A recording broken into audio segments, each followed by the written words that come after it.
이 행정도 서비스라고 생각을 합니다. 그렇기 때문에 좀 인허가 기간을 좀 과감하게 줄이는 그런 행정에 대한 개편도 매우 중요할 것 같기 때문에 예전에는 건축 허가가 2주 안에 끝나는 경우도 있었는데 최근에는 한 달까지 걸리는 그런 사례도 있었습니다. 한 달이 걸렸다는 부분은 너무나 길어지는 부분이기 때문에 아무리 늦어도 2주 안에는 조금 끝내주면 좋겠다 이런 마음이 있습니다.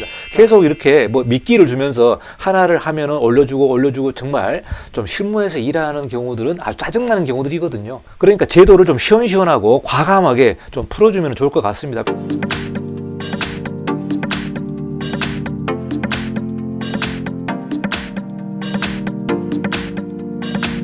네, 안녕하십니까. 이건영 건축사입니다. 이번 시간은 서울시에서 2024년 4월 19일에 발표한 지구단위 계획 바뀌는 내용을 여러분과 같이 공부해 보도록 하겠습니다. 여러분 건축 실무를 하다 보면은 이 지구단위 계획에 관련된 여러 대지를 만나게 되는데요. 주로 대로변이라든가 역세권 주변에 있는 땅들이 대부분 이 지구단위 계획에 묶여 있습니다. 이러다 보니까 민간 개발을 하는 데 있어서의 하나의 또 규제가 있다 보니까 상당히 인허가 기간도 길어지고 또 여러 가지 불편한 사항들이 많았습니다. 24년 만에 바뀐다고 합니다. 그래서 이번에 민간 개발 활성화 차원에서 서울시에서 지구단위 계획을 바뀌는 내용이 되겠습니다. 자, 궁극적으로 용적률이 올라가는 그런 효과가 있는데요. 서울의 강북지구와 강서지구 같은 경우는 이 지구단위 계획의 내용이 바뀌면서 용적률이 올라가는 그런 효과가 있겠습니다. 아무래도 면적이 늘어나게 되면 건축하는 데 매우 유리하기 때문에 그만큼 면적이 늘어나니까 신축하는 데 있어서는 매우 중요한 요인인 것 같습니다. 자, 그러면 어떻게 바뀌는지 그 내용을 좀 살펴보도록 하겠습니다. 2024년 4월 19일 보도자료가 되겠는데요. 서울시에서 지구단위 계획을 손본다. 자, 용적률 체계를 개편해서 민간 개발을 활성화하겠다. 그러니까 뭐 죽어있는 부동산 시장을 조금 살리려고 상당히 지금 노력하고 있는 것 같습니다. 최근에 도시형생활주택 주차 대수를 완화하고 또 그리고 지구단위 계획을 손봐서 용적률을 올리면은 민간 개발을 활성화할 수 있겠다. 이런 내용으로 보도한 것 같습니다. 자, 서울시에서 지구단위 계획 용적률 체계 개편 방안을 발표했고요. 요지는 과감한 인센티브와 규제를 폐지하겠다. 그동안에 있었던 규제를 폐지하고 결국은 이 인센티브를 과감하게 개편해서 민간 개발을 활성화한다. 자, 공개공지 설치할 때도 상환 용적률 120%를 전 지역으로 확대해서 용적률을 올리고요. 지능형 건축물이라든가 스마트 기술 도입, 전선 지중화 등 미래도시 정책과 공공성 중심으로 인센티브 항목을 개편하겠다. 이렇게 발표했습니다. 자, 그러면은 구체적인 내용을 좀 보도록 하겠습니다. 자, 먼저 이번 방안은 향후 지구단위 계획 결정 또는 변경 시부터 적용되며 주민 제한이 있다면 신속한 사업 추진을 위해서 즉시 반영한다. 이렇게 발표했는데요. 자, 이번에 정책 발표를 했기 때문에 이게 실제적으로 시행을 하려면은 해당 지역의 이 지구단위 계획이 변경돼야 됩니다. 변경돼야 되기 때문에 아마 이 변경하는 작업도 조금 시간이 걸릴 것 같아요. 변경하면서 주민들에게 고시를 하고 또 이 부분이 확정이 되면서 서울시에서 공포를 하는데요. 궁극적으로는 현재 진행되고 있는 지구단위 계획을 변경을 해야 되기 때문에 그 변경 절차가 또 시간이 필요하게 되겠습니다. 아무리 빨라도 1개월 아니면 최소 3개월 정도는 걸리지 않을까 그렇게 예상이 됩니다. 자, 현재 서울 시가와 면적의 35%에 달하는 지구단위 계획 구역이 그간 건축물의 밀도 관리와 기반시설 확충 수단으로 운영돼 왔는데요. 이 제도가 도입된 지 24년이 지나면서 계속되는 규제 누적, 그리고 인구 감소, 디지털 전환, 기후변화 등 급격하는 도시 상황에 대응하지 못해서 도심 개발의 걸림돌로 적용한다는 지적이 많았습니다.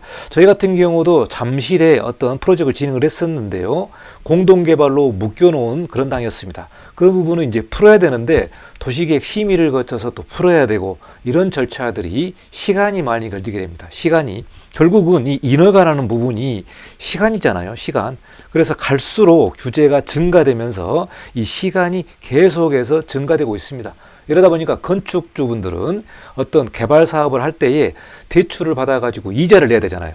이자를 내야 되는데 이 시간이 계속해서 늘어지다 보니까 건축주 비용이 증가되는 부분이 되겠습니다. 저도 건축사 사무소를 운영을 한 지가 13년이 넘어가게 되는데요. 예전에는 건축 허가가 2주 안에 끝나는 경우도 있었는데 최근에는 한 달까지 걸리는 그런 사례도 있었습니다. 한 달이 걸렸다는 부분은 너무나 길어지는 부분이기 때문에 아무리 늦어도 2주 안에는 조금 끝내주면 좋겠다, 이런 마음이 있습니다. 자, 서울에 무려 35%의 지구 단위 계획 구역이 바뀐다. 그래서 어떻게 바뀌는지 좀 보도록 하겠습니다. 자, 예를 들어서 일반 상업지역인 지구 단위 계획 구역에서 800% 이하였던 공개공지 설치 인센티브가 기준 계정으로 최대 960%까지 확대 적용되는, 그렇게 바뀌는 내용이 되겠습니다. 자, 공개공지 지능형 건축물을 통해서 추가되는 인센티브가 시행령 용적률 최대 한도의 120%까지 올라갈 수 있습니다. 자, 여기 현행을 보시면은요, 대부분의 지구 단위 계획 구역의 내용을 보면은 허용 용적률이 있습니다. 허용 용적률이 있고 상한 용적률이 있습니다. 그래서 허용 용적률은 기본부터 시작을 하다가 여러 가지 인센티브 항목들을 적용을 하게 되면은 그 용적률이 조금씩 올라가게 됩니다. 자, 이 같은 경우도 공개 공지가 상한 용적률 딱 800%에 묶여놨는데요. 이 800%는 도시계획 조례에서 정한 용적률이 800%입니다. 그런데 도시계획에서는 600%로 묶여놓고 여러 가지 인센티브를 해라, 그러면은 800%로 올려주겠다, 이렇게 컨트롤하면서 인센티브를 많이 하라는 차원으로 이렇게 미끼를 계속 줬던 것이죠. 그러다 보니까 현실적으로는 도시계획에서 정한 800%를 찾지 못하는 경우들이 많았습니다. 그게 이제 여러분 현장 실무에서 해보시면 아마 알 겁니다. 상한 용적률을 정해놨지만 상한 용적률을 다 찾아가는 경우는 매우 드물었죠. 그런 부분에서 이번에 이제 개선하는 부분이 되겠습니다. 자, 그러니까 개선하는 부분은 기본 용적률 800%에서 시작을 해서 공개 공지를 하게 되면은 인센티브를 준다는 거죠. 인센티브를 줘서 960%까지 더 올려주겠다, 이런 차원으로 좀 개편을 한 것 같습니다. 이 방향이 맞는 거죠. 이 방향이 맞습니다. 계속 이렇게 뭐 미끼를 주면서 하나를 하면은 올려주고 정말 좀 실무에서 일하는 경우들은 아주 짜증나는 경우들이거든요. 그러니까 제도를 좀 시원시원하고 과감하게 좀 풀어주면 좋을 것 같습니다. 자, 두 번째는요, 기준 용적률 하향 폐지입니다.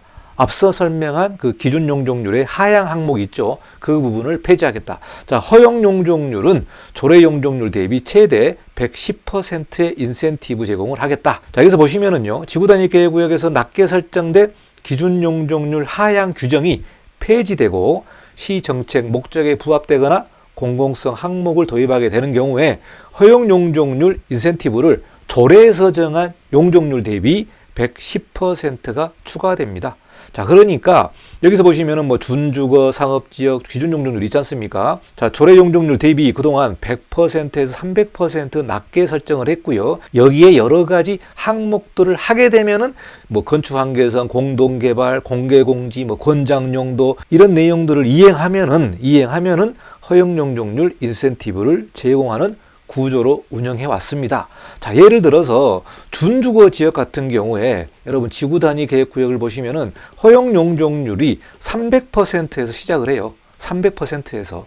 준주거 지역은 400%잖아요. 그런데 지구 단위 계획에서 300%로 시작을 해놓고 인센티브를 조금 해가지고 항목들을 막 하게 되면은 이게 400%를 주겠다, 이게 말이 안 되잖아요. 이러다 보니까 현실적으로는 이런 땅 같은 경우는 저희가 해보면은 대략 한 330%나 350%밖에 안 나오더라고요. 그러니까 400%를 찾지 못하는 경우죠. 이러면 무슨 의미가 있습니까? 똑같은 준주거 지역인데 지구 단위 계획 묶여놨으니까 뭐 350%밖에 안 되고, 지구 단위가 아닌 지역은 400%를 받고, 이게 형평성이 없었던 거죠. 자, 이런 항목들을 이번에 개편을 하고, 자, 허용 용적률을 도시계획에서 정한 바로 그 용적률에서 시작을 하고 인센티브를 하게 되면은 그 기본 용적률에서 더 인센티브를 주겠다, 이렇게 바뀌다 보니까, 자, 기존에는 350%까지 우리가 찾았잖아요. 그런데 이번에 바뀌게 되면은 440%까지 찾을 수가 있는데 현실적으로는 아마 못 찾을 거다. 대략 한 420% 정도, 이 정도 찾을 거다. 그러다 보면은 대략 한 70% 정도가 증가를 하잖아요. 기존 대비 70% 정도가 아마 현장에서는 증가될 것으로 보고 있습니다. 여러분, 이 법에서 정한 용적률을 다 찾을 수가 없는 경우도 많습니다. 그렇기 때문에 지구 단위 계획 구역에서 상한 용적률 인센티브를 다 찾는다고 가정하시면 안 됩니다. 다 못 찾습니다. 현실적으로 이 항목들 적용이 어렵습니다. 자, 여기서 보시면 이제 표가 정리가 되어 있는데요.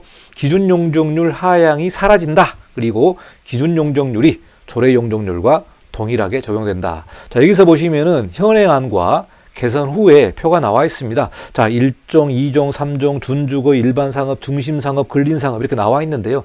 자, 현행에서는 준주거 같은 경우는 300%에서 시작을 한다. 일반상업도 500이나 600에서 시작한다. 중심상업 600, 700 이렇게 시작을 했는데 이게 아니고 개선을 하게 되면은 현재 도시계획에서 정한 용적률에서부터 시작을 하겠다. 그래서 400부터 시작하는 거죠. 준주거 지역 같은 경우 보면은 400에서 바로 시작을 해서 상한 용적률을 110%로 주게 된다면은 440%까지 이렇게 올라가는 경우가 되겠습니다. 자, 그래서 대부분 지구 단위 계획이 묶여 있는 그런 땅들이 뭐 강북에도 많고 강서에도 많고 그래서 이 지역이 좀 인센티브 혜택을 받을 것으로 예상을 하고 있습니다. 자, 그리고 용도지역 변경 시기에 따라 달라지는 용적률 산정 기준을 2000년으로 통일했다. 이렇게 나와 있는데요. 이 도시계획법이 상당히 복잡합니다. 그래서 이 지구 단위 계획구역을 시행을 하면서 그동안 아주 복잡하게 결정됐는데요.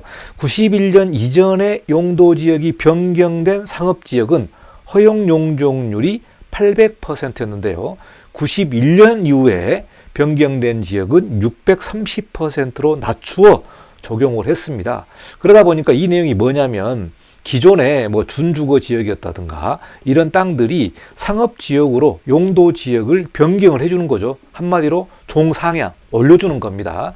올려줄 때 그 시기가 91년 이전에 변경된 그런 지역은 허용 용적률이 800%였다. 예를 들어서 그랬는데 91년 이후에는 이제 인센티브 도입을 하면서 630%부터 시작을 하게 된 거죠.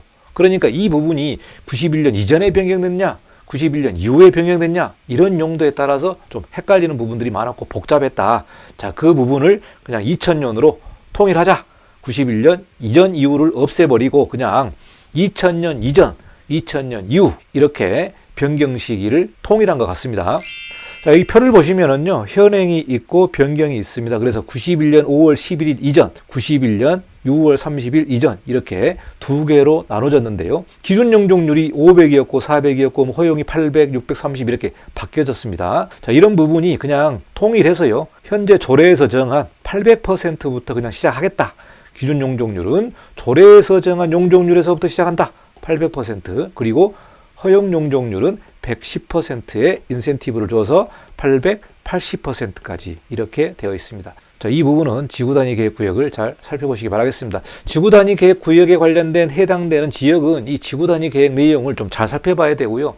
여러 가지 뭐 지도도 있고 뭐 건축 한계선도 있고 높이 제한도 있고 여러 가지 복잡한 내용들이 많기 때문에 대략 한 50페이지 정도 되는 그 분량의 문서를 우리가 확인을 해야 됩니다. 자, 여기까지 4월 19일에 발표한 지구 단위 계획 구역 어떻게 바뀌는지 간단하게 핵심만 제가 설명드렸습니다. 저도 현장에서 일하는 건축사로서 이 행정도 서비스라고 생각을 합니다. 그렇기 때문에 좀 인허가 기간을 좀 과감하게 줄이는 그런 행정에 대한 개편도 매우 중요할 것 같기 때문에 이 부분을 과감하게 규제 개혁해서 정말 일선에서 일하는 실무자들이 정말 피부로 와닿는 규제 개혁을 좀 해주시기를 간곡히 부탁드리면서 영상을 마치도록 하겠습니다. 자, 여기까지 이건용 건축사였습니다. 감사합니다.